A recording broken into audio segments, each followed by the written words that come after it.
Graça e paz do Senhor Jesus. Hoje nós vamos gravar Jeremias capítulo 23. Vocês se lembram que no 22, Jeremias trouxe uma profecia contra os reis de Judá, contra o reino de sacerdotes e políticos daquela época.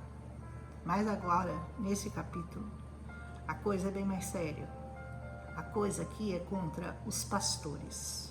Os pastores que, segundo Deus, no versículo 1, destroem e dispersam as ovelhas do meu pasto. Uma palavra pesada, né?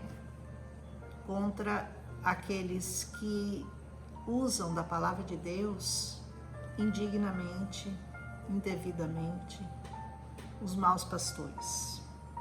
Portanto, assim diz o Senhor, vai ouvindo, Deus de Israel, a esses pastores que tomam conta do meu povo. Foram vocês que dispersaram e expulsaram meu rebanho, e vocês não cuidaram deles. Mas eu vou cuidar de vocês pelos seus maus procedimentos. Ou seja, vocês estão nas minhas mãos, diz o Senhor.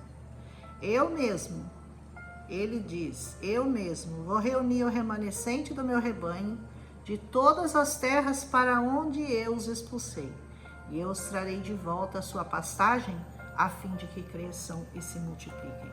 Já que eles não foram capazes de seguir os mandamentos e de manter aquele povo em obediência, por causa das más palavras, por causa das más conversações, por causa dos maus conselhos, então o Senhor diz, eu mesmo vou reunir meu povo. E aqui tem uma promessa messiânica logo a seguir. Ele diz assim, estabelecerei sobre eles pastores que cuidarão deles, e eles não terão mais medo e nem pavor, nenhum deles faltará, declara o Senhor. Dias virão, declara o Senhor, aqui é uma promessa messiânica, em que eu levantarei para Davi um renovo justo, um rei que reinará com sabedoria e que fará o que é justo e certo na terra. Alguém tem ideia de quem seja esse rei? Justo, que reinará com sabedoria, o renovo do Senhor. Em seus dias, diz o Senhor, Judá será salva. Israel viverá em segurança. E este é o nome pela qual será chamado, o Senhor é a nossa justiça. Assim será chamado e conhecido o Senhor. Em seus dias, portanto, vem dias, diz o Senhor, em que não mais se dirá, juro pelo nome do Senhor que trouxe os israelitas do Egito. Mas nós vamos dizer, juro pelo nome do Senhor que trouxe os descendentes de Israel da terra do norte e de todas as nações para onde os expulsou, e eles viverão em sua própria terra. Vai chegar esse tempo em que todo o povo judeu, todos os descendentes, todos os israelitas retornarão à sua terra. Mas ainda não é o tempo, porque o Senhor ainda está reunindo o seu povo. Ele diz assim, acerca dos profetas, meu coração está partido dentro de mim.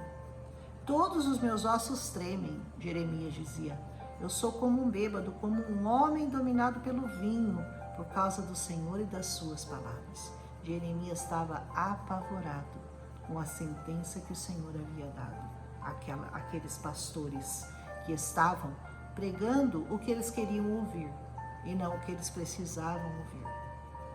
Diz assim, a terra está cheia de adúlteros e por causa disso a terra chora e as pastagens do deserto estão secas. Seu modo de vida é perverso, seu poder é ilegítimo.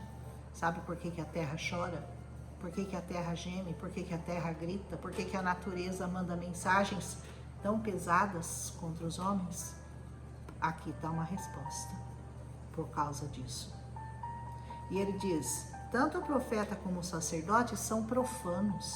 Até no meu templo eu encontro iniquidades. Então, não era só no meio do povo, não era só entre as pessoas que seguiam, não, era em cima do altar, era dentro da casa do Senhor, eram os sacerdotes que estavam fazendo aquilo. Por isso, ele diz, os caminhos deles serão como os lugares escorregadios, nas trevas, para as quais eles serão banidos, e nelas eles cairão. trarei a desgraça sobre eles no ano do seu castigo, declara o Senhor. Entre os profetas de Samaria, olha o Senhor dizendo, eu vi algo repugnante. Eles profetizaram por Baal e desviaram Israel, o meu povo. Ai daquele que faz desviar o povo do Senhor. Ai daquele. E entre os profetas de Jerusalém eu vi algo horrível. Eles cometem adultério, vivem uma mentira, encorajam os que praticam o mal para que nenhum deles se converta de sua impiedade. Para mim, são todos como Sodoma, e o povo de Jerusalém é como Gomorra. Sodoma e Gomorra. Assim o Senhor estava vendo a situação daqueles tempos. E que hoje não é diferente, né?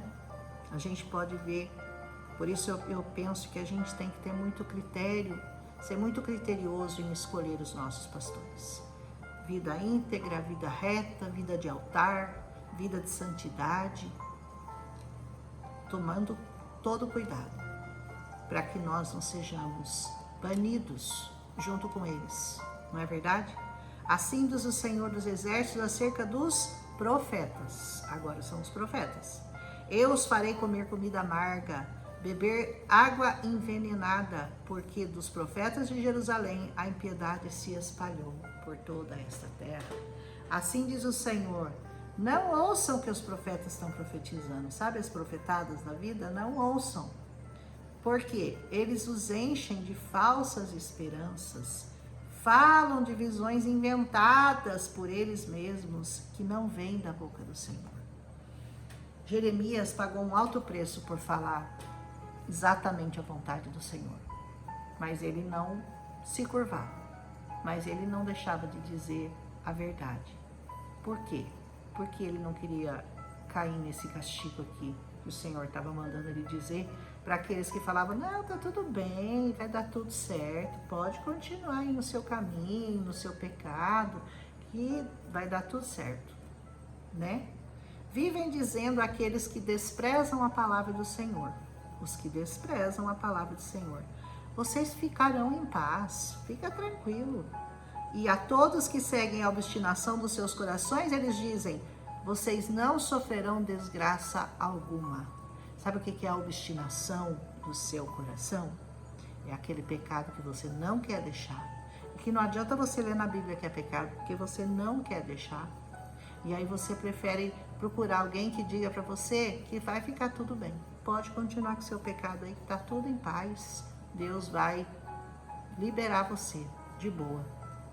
Mas qual deles esteve no conselho do Senhor para ver ou ouvir a sua palavra? Qual deles que esteve lá no conselho do Senhor?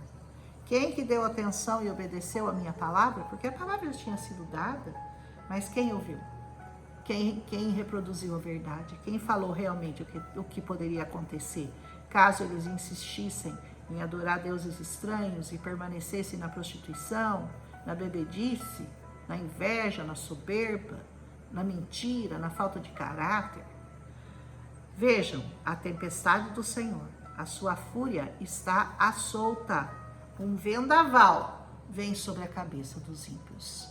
Você tem visto muitos vendavais aí vindo sobre a cabeça dos ímpios?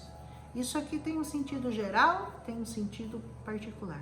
O sentido geral é os grandes vendavais que vêm mesmo, que assolam a humanidade, e aqueles vendavais que vêm na vida da pessoa, especificamente para ela, e ela desaba. Não enviei esses profetas, mas eles foram correndo levar a sua mensagem. Eu não falei com eles, e mesmo assim eles profetizaram no meu nome. Mas se eles tivessem comparecido ao meu conselho, diz o Senhor, eles anunciariam as minhas palavras ao meu povo, teriam feito com que se convertessem dos seus maus procedimentos e das suas obras más. Fale a verdade para o pecador, por mais que doa, sempre a verdade. Seu pecado vai te levar para a morte. Seu pecado vai te condenar. Deus não tem outra palavra para você. Deus não tem a palavra do eu vou aliviar para você. Eu vou passar por cima do seu pecado. Não é bem assim, né? Ele diz assim: sou apenas um Deus de perto? Pergunta o Senhor, e não também um Deus de longe? Você pensa que está só? Você está bem perto do Senhor? Ou o seu Deus está longe? Porque Ele está perto. Independente se você está longe, Ele é um Deus de longe também. Você está sempre debaixo dos olhos do Senhor. Coloque o coração bem perto do Senhor. Coloque o seu coração para ouvi-lo. Coloque o seu coração para obedecê-lo. Coloque o seu coração e a sua vida para servi-lo, em espírito e em verdade. Como o Senhor procura, né? Quem procura adorá-lo dessa maneira. Ouviu o que dizem os profetas? Profetizam mentira no meu nome, dizendo assim: eu tive um sonho. Até quando os profetas continuarão a profetizar mentiras e as ilusões das suas próprias mentes? Sabe assim? Eu quero que ele vai gostar de ouvir que vai acontecer isso com ele. Então é isso que eu vou falar. Mentiras. O profeta, ele diz assim: não é a minha palavra como um fogo? Pergunta o Senhor. E como um martelo que despedaça a rocha? Não é assim a minha palavra? Cuidado com a palavra do Senhor. Portanto, declara: eu sou contra os profetas que roubam uns dos outros as minhas palavras. Sim, declara o Senhor, estou contra os profetas que com suas próprias línguas declaram aquilo que eu não falei. Amém? Nunca mais mencionem a expressão: essa é a mensagem que o Senhor me entregou. Então essa palavra se tornará uma carga para aquele que a proferiu. Sabe o que é carga? Porque as profecias, segundo eles, né, naquela época, traziam peso para a vida deles. Então, quando dizia: que carga mais que o Senhor vai lançar sobre mim? Ele diz assim: é assim que vocês vão dizer. Qual é a resposta do Senhor para você? O que o Senhor falou? Mas se vocês disserem: essa é a mensagem do qual o Senhor me encarregou, assim diz o Senhor, vocês dizem: essa é a mensagem do qual o Senhor me encarregou, quando eu lhe adverti que não dissessem isso. Não falem assim. Vocês aprendam a dizer qual é a resposta do Senhor para você. O que o Senhor falou. Por isso eu me esquecerei de vocês, por causa das mentiras que vocês disseram sobre mim, por causa das falsas profecias, das falsas mensagens. Por isso eu os lançarei fora da minha presença, juntamente com a cidade que dei a vocês e aos seus antepassados. Trarei sobre vocês humilhação perpétua, eterna, viu gente? É eterna. Vergonha permanente que jamais será esquecida. Esse capítulo é muito forte, né? Contra pastores, profetas, gente que indevidamente profetiza em nome do Senhor aquilo que o Senhor não falou. Muito cuidado, muito cuidado. Um abraço em Cristo Jesus.